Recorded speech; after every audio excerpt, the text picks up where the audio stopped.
Bismillahirrahmanirrahim. Assalamualaikum warahmatullahi wabarakatuh.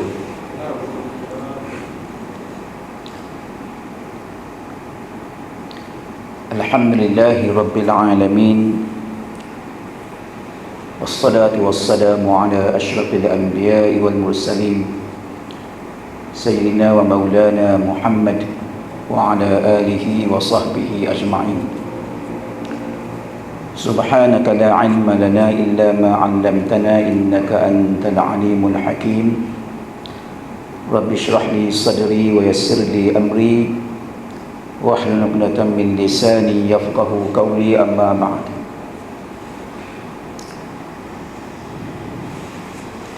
Yang berbahagia Tuan Imam Pengurusi Masjid,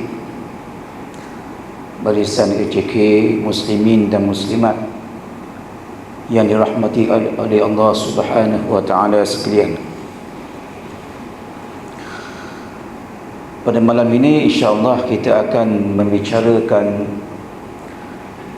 suatu tajuk dunia yang dikejar, akhirat jangan dilupakan. Kalau kita melihat kepada firman Allah Subhanahu wa Ta'ala dalam surah Al-Qasas ayat 77, wabtaghi fima ataka Allahu ad-daral akhirah wa la tansa nasibaka minad dunya wa ahsin kama ahsana Allahu ilaik وَلَا تَبْغِ الْفَسَادَ فِي الْأَرْضِ إِنَّ اللَّهَ لَا يُحِبُّ الْمُفْسِدِينَ. Carilah apa yang Allah Ta'ala berikan kepada kamu daripada negeri akhirat, yakni pahala-pahala untuk menuju ke negeri akhirat. Dan jangan kamu lupa bahagian kamu di atas dunia ini, dan buat baiklah sebagaimana Allah Ta'ala buat baik kepada kamu, dan jangan kamu melakukan kemusnahan di atas muka bumi ini. Sesungguhnya Allah Subhanahu wa Ta'ala tidak suka mereka yang mufsidin, mereka yang melakukan kerosakan di atas muka bumi. Umum daripada ayat ini disuruh supaya kita mencari kehidupan akhirat, tapi jangan lupa kehidupan bahagian kamu di atas dunia. Kejarlah akhirat, jangan lupa dunia. Ayat tadi dikhitabkan, diserukan kepada Qarun. Kepada Qarun. Siapa Qarun? Inna Qaruna min qaumi Musa fabagha alaihi. Sesungguhnya Qarun ini asalnya daripada pengikut Nabi Musa. Akan tetapi fabagha alaihim, dia telah melampaui batas ke atas mereka, yakni mereka telah jadi lari daripada menjadi pengikut Nabi Musa. Setelah dikurniakan oleh Allah Ta'ala kepadanya harta yang melimpah ruah, akhirnya dia menjadi apa? Dia menjadi pengikut Fir'aun bersama dengan Haman, ya, dan kuncu-kuncunya. Asalnya orang baik, pengikut Nabi Musa AS, tetapi lupa diri, lupa akan perintah Allah Subhanahu wa Ta'ala. Wala tansa nasibaka minad dunya, khas ayat ini ditujukan kepada Fir'aun, kepada Qarun. Jangan lupa bahagian kamu di atas dunia. Maksud bahagian ini banyak penafsiran di kalangan para ulama tafsir. Maksud nasib di sini ialah jangan kamu lupa mencari rezeki yang halal untuk akhirat kamu. Penafsiran yang lain, jangan kamu lupa melakukan ketaatan di atas dunia ini untuk akhirat, untuk negeri akhirat kamu. Dan penafsiran yang lain, jangan kamu lupa bahawa di dunia ini adalah merupakan jambatan untuk menuju ke akhirat, untuk menuju ke akhirat. Maka akhirat itulah yang dikejar-kejar oleh kita semua, kerana kita menuju kepada negeri akhirat tersebut. Dunia ini hanyalah jambatan, tempat persinggahan untuk menuju ke alam sana.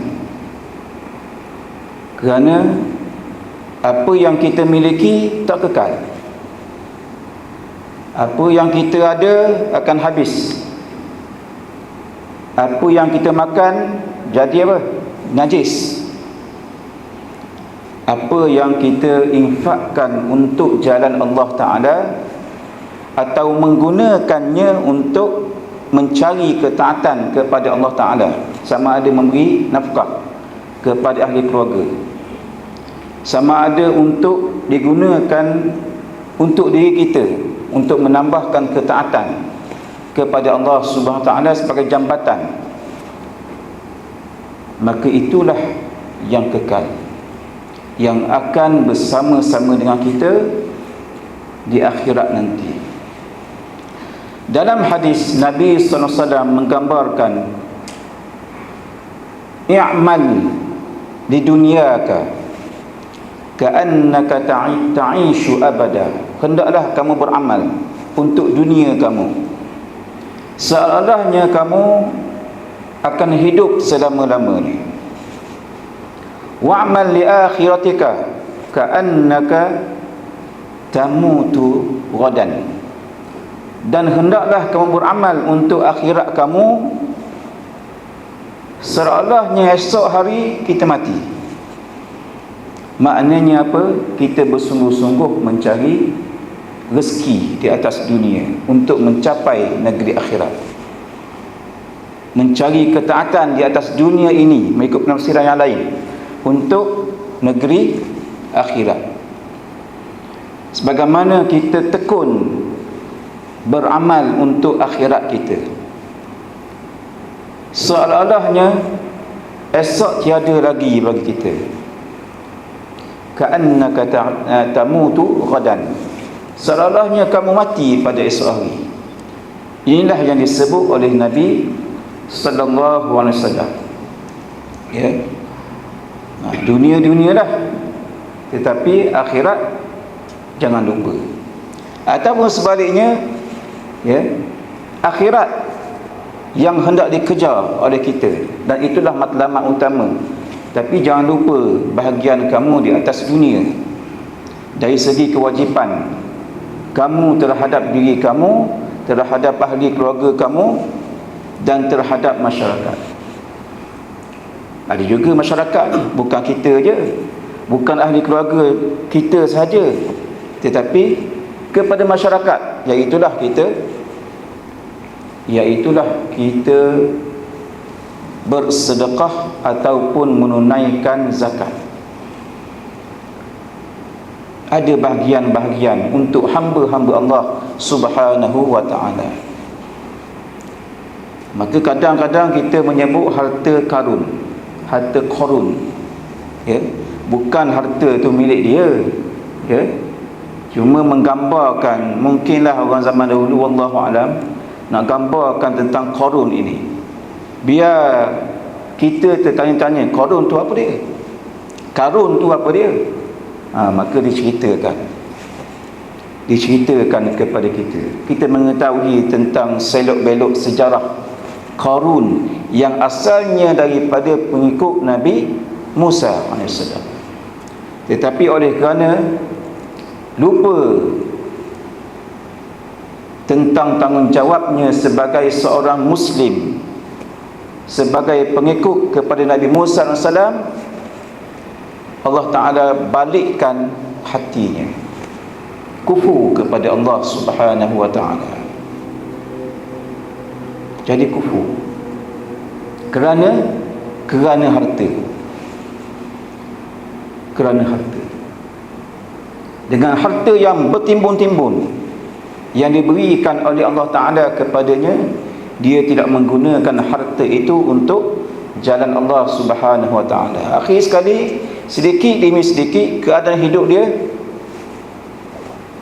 jadi liar, jadi menjauhkan diri daripada Nabi Musa AS, sehingga akhirnya dia menjadi pengikut setia kepada Fir'aun laknatullah. Maka ayat tadi khusus menurut ulama tafsir ditujukan kepada Qarun dan orang-orang yang seperti dengannya.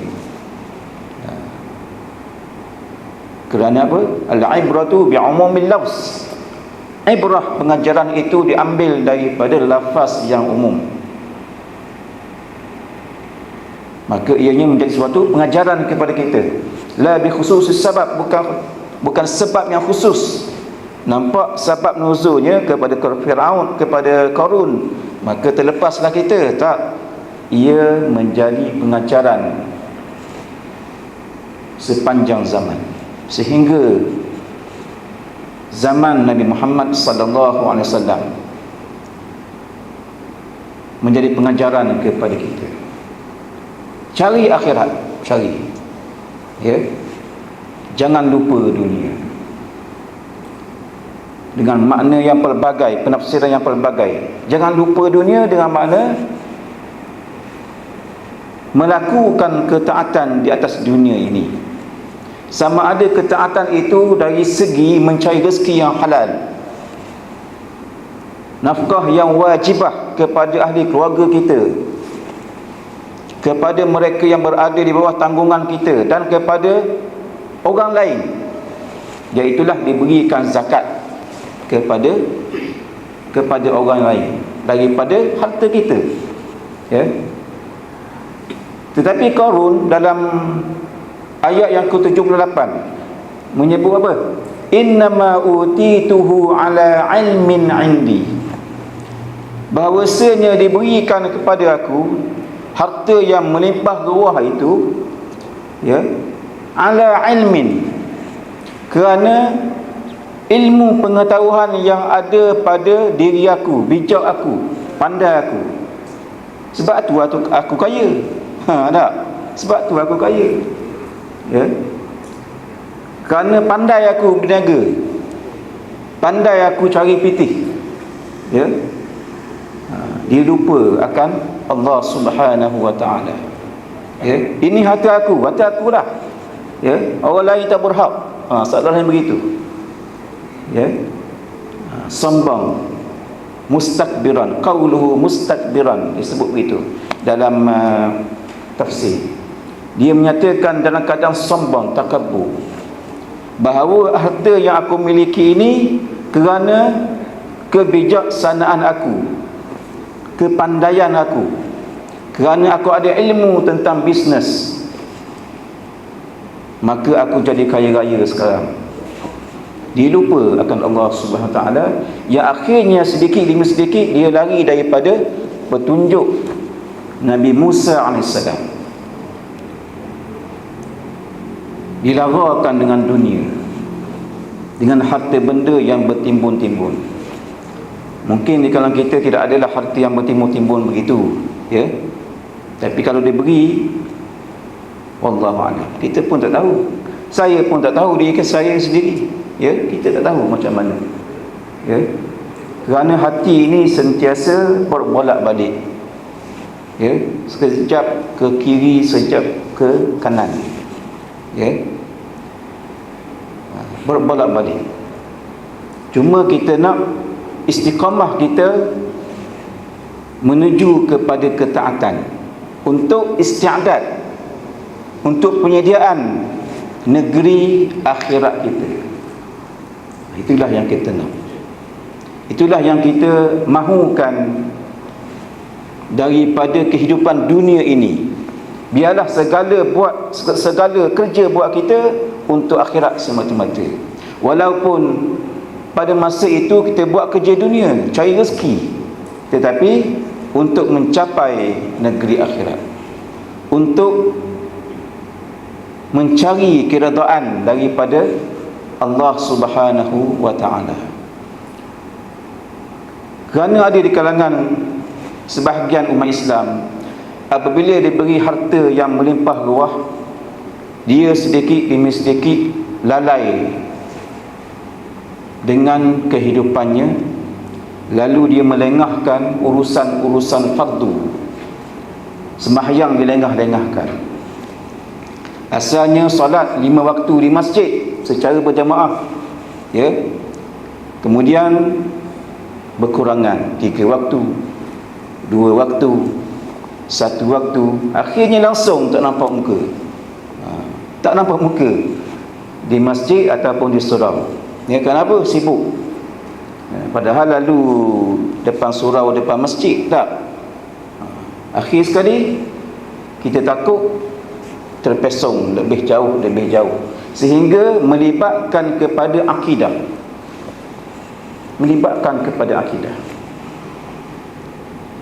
Ya, sebagaimana yang berlaku kepada Qarun, yang menjadi suatu peringatan kepada kita umat Nabi Muhammad sallallahu alaihi wasallam, supaya kita mengambil pedoman daripada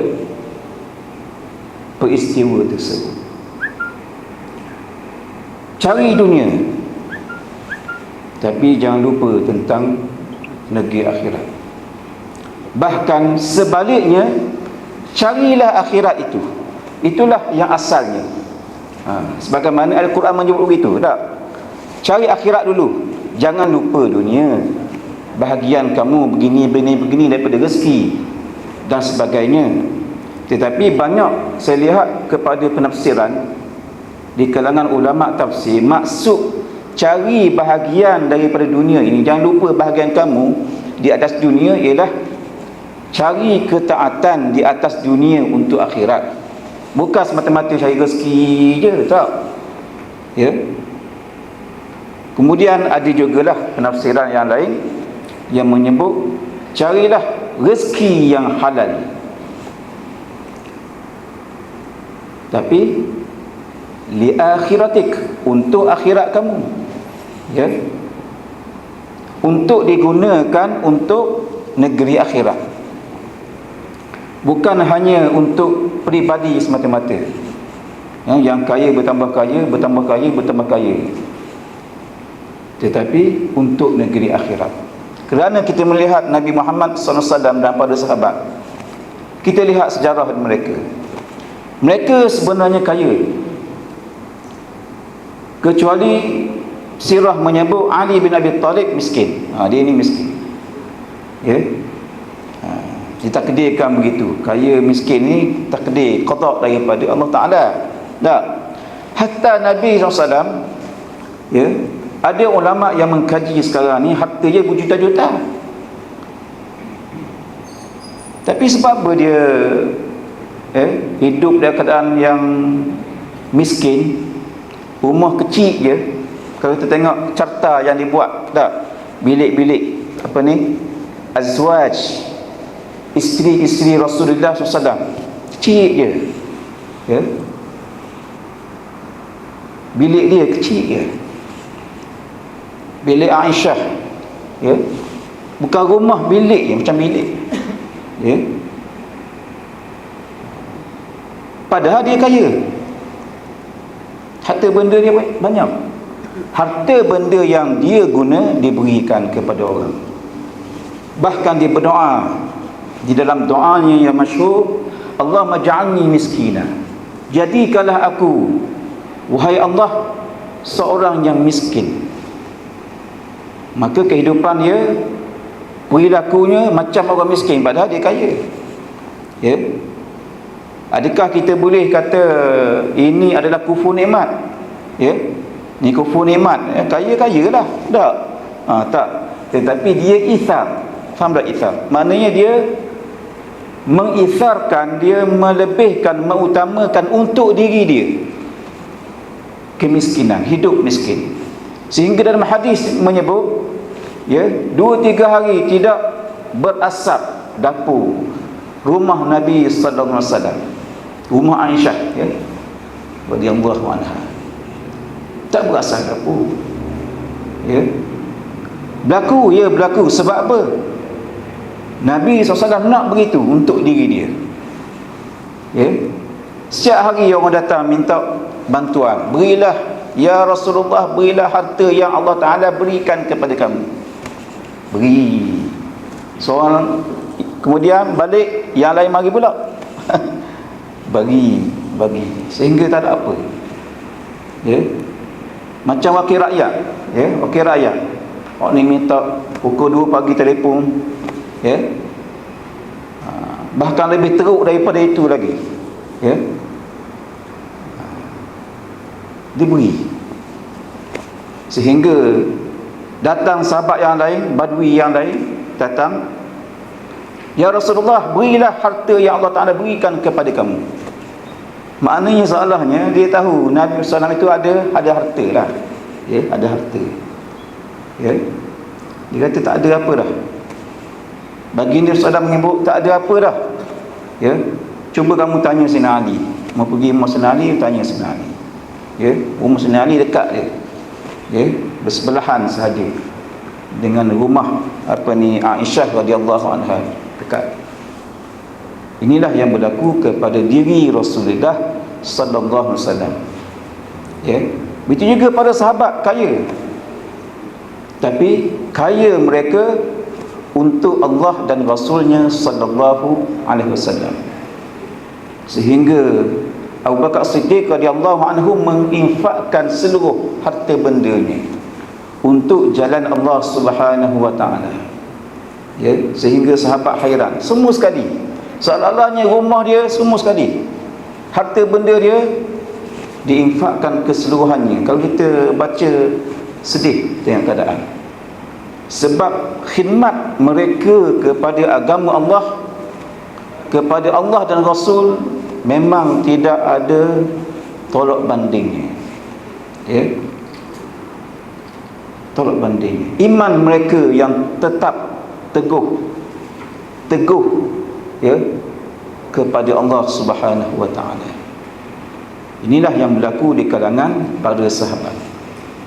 Infak mereka cukup luar biasa. Oleh kerana itulah disebut ni'ma al-malis salih lirrajuli as-salih. Sebaik-baik harta yang salih, harta yang baik itu untuk lelaki yang salih, lelaki yang baik, yang pandai menggunakan harta untuk jalan Allah Subhanahu wa ta'ala. Maka mudah-mudahan apabila kita memerhatikan ayat tadi, menjadi suatu pengajaran kepada kita tentang kisah Qarun, yang akhirnya Qarun, Haman, Fir'aun tenggelam kesemuanya di Lautan Merah ketika mengejar Nabi Musa AS bersama dengan pengikutnya. Maka menjadi suatu perkara yang penting untuk kita teliti tentang ayat-ayat tadi dan tentang apa yang telah dinyatakan oleh Rasulullah SAW dengan sirah-sirah para sahabat, menjadikan kita sedar dan insaf. Apakah hakikat kehidupan kita di atas dunia ini? Ya, apakah hakikatnya? Kita hanya pedagang, kita hanya pengembara yang mengembara, dan kembaraan kita ini jauh dan akan menuju ke garisan penamatnya, iaitulah kematian kita. Maka kita menggunakan dunia ini untuk mencari ketaatan kepada Allah Subhanahu wa taala. Ya. Itulah yang kita dambakan. Dan mudah-mudahan kehidupan kita sehari-harian ada keredaan daripada Allah Subhanahu wa taala. Kerja buat kita ada keredaan daripada Allah Subhanahu wa taala. Pertuturan kita pertuturan yang baik, yang membawa kebaikan kepada orang lain, bukan membawa keburukan kepada orang lain. Yang membawa keburukan kepada orang lain, sebagaimana yang kita maklum, dengan maki-makian, mufti pun maki. Tak? Ini penyakit orang zaman sekarang. Ya, nak marah mufti pun, ya, janganlah sampai maki. Ya, nak kritik boleh kritik, tapi seelaknya tak payahlah kita orang awam ni nak kritik. Ya, mufti bukan taraf kita. Kalau sama-sama agamawan lainlah. Kritik mengkritik ini sejak pada zaman dahulu lagi, salafus soleh lagi. Ya, berdebat di antara agamawan biasa berlaku, ya, dengan adab yang terbaik, dengan meraihkan, ya, tata susila ketika hiwar, ketika berbual, ketika berdebat dan sebagainya. Maka sebaik-baiknya kita jaga lisan kita daripada menyakiti orang, menyakiti para ulama, kerana mereka adalah pewaris kepada para nabi dan rasul alaihissalatu wassalam. Jadi sekadar itulah yang dapat saya sampaikan pada malam ini. Mudah-mudahan ayat tadi memberi suatu pengajaran kepada kita bahawa segala kerja buat kita mestilah menuju ke alam sana. Walau apa pun yang kita ucapkan, walau apa pun yang kita buat seharian, mestilah menuju ke alam akhirat. Mestilah untuk mencari keredaan daripada Allah Subhanahu wa taala. Jadi sekadar itulah yang dapat saya sampaikan. Aku liqauli hadza wa astaghfirullah li wa lakum. Wassalamualaikum warahmatullahi wabarakatuh.